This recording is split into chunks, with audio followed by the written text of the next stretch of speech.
Bonjour, je me présente Bert Spreuwers, je suis juriste d'entreprise chez Agoria, c'est la fédération de l'industrie technologique. Je suis spécialisé dans les droits intellectuels et les droits d'éthique et aujourd'hui mon exposé se portera sur la propriété intellectuelle des travaux d'étudiants et de stagiaires. Durant ma présentation, j'aborderai sur les points suivants. Donc il y a deux grandes parties. Premièrement, la législation relative aux droits intellectuels et deuxièmement, la législation relative aux contrats avec les stagiaires et les étudiants. Donc la première partie concernant les droits intellectuels comprend deux grands volets. Premièrement, et deux grandes questions. La première question est de savoir qui est le titulaire original ou le premier propriétaire des droits intellectuels sur les créations de l'étudiant.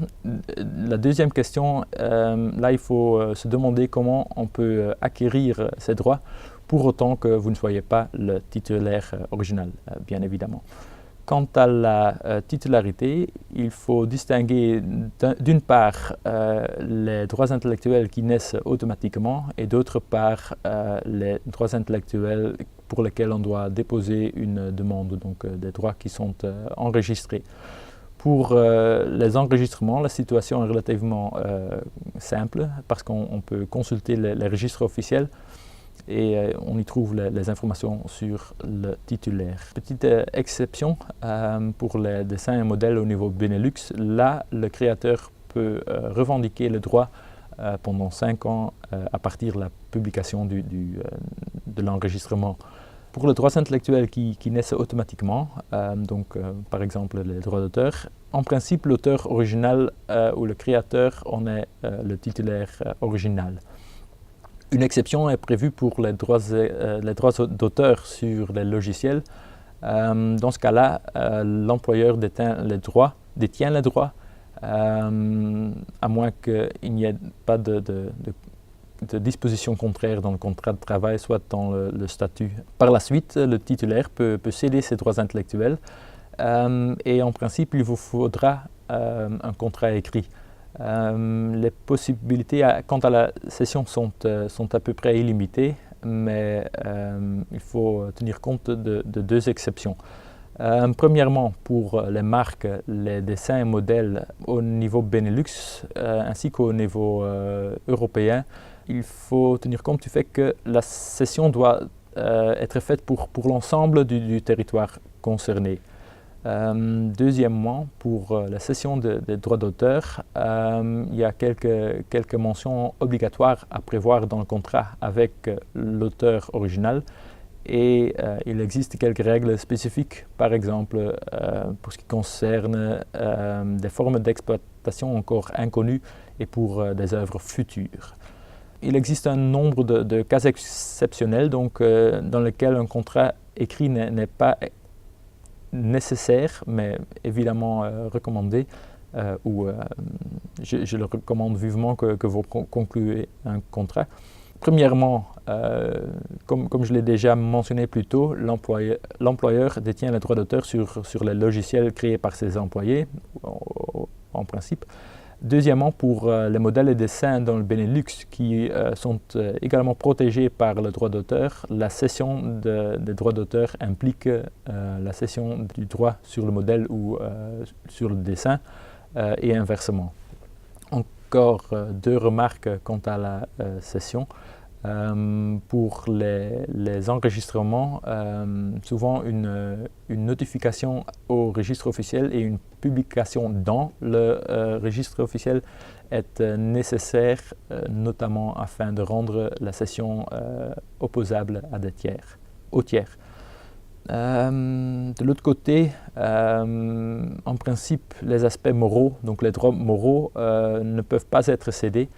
On estime que ces aspects sont étroitement liés à la personnalité de l'auteur, du créateur.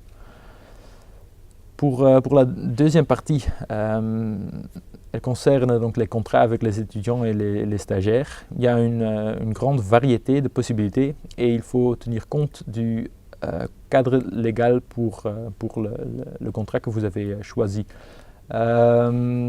De nouveau, le principe est que la cession des droits intellectuels se fait par un contrat écrit qui est valable. Et pour que le contrat soit valable, il faut tenir compte du cadre légal qui s'applique au contrat choisi. Je me contenterai de vous présenter les trois contrats les plus courants, notamment le contrat d'occupation d'étudiants, le contrat de stage et la convention d'immersion professionnelle. Tout d'abord, veuillez également considérer la capacité juridique de l'étudiant ou du stagiaire, notamment pour les mineurs. Vous aurez besoin de l'autorisation des parents ou du tuteur qui peut être donnée tacitement, heureusement. Le premier exemple d'un contrat, c'est le contrat d'occupation d'étudiant, qui est un contrat de travail dans le sens de la loi. Cette qualification n'est pas sans conséquences, des conséquences positives, par exemple au niveau de la protection des secrets d'affaires et pour les cessions des droits d'auteur, entre autres sur les logiciels. Dans ma présentation, vous trouverez un résumé qui explique quels étudiants peuvent conclure un tel contrat et à quelle période. Vous trouverez également quelques exclusions, donc des cas dans lesquels vous ne pouvez pas conclure un tel contrat.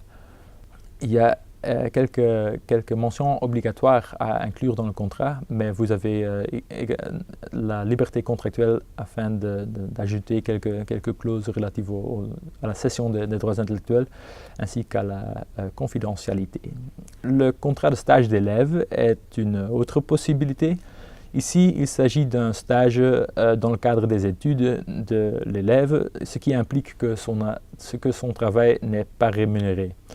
Il n'y a pas beaucoup de réglementation quant à ce genre de contrat qui est souvent conclu par trois parties, à savoir le maître de stage, le stagiaire et l'école.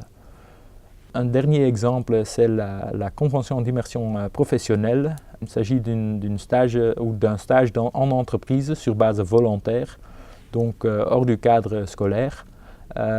Et le stagiaire reçoit une indemnité pour son travail. Cette convention doit être constatée par écrit et il faut élaborer un programme ou un plan de formation qui doit être validé par un organisme compétent, par exemple Bruxelles Formation, le Forum ou le VDAB. De nouveau, dans la présentation, vous trouverez quelques exclusions. Et dans ces cas-là, vous ne pouvez pas conclure un tel contrat ou le contrat ne sera pas valable. Encore une fois, je dois insister sur le fait de conclure un contrat écrit et valide, mais pour autant qu'il n'y ait pas de contrat direct avec l'étudiant ou le stagiaire, il y a la possibilité d'acquérir les droits intellectuels de manière indirecte, donc moyennant une chaîne de contrats. Dans ce cas-là, il est conseillé de prévoir quelques garanties pour que vous ayez une base légale ou contractuelle pour d'éventuelles actions. Pour conclure, vous trouverez dans la présentation un résumé de mes observations principales. Et pour le reste, je vous remercie pour votre attention et vous trouverez mes coordonnées dans la présentation au cas où vous aurez encore des questions. Merci.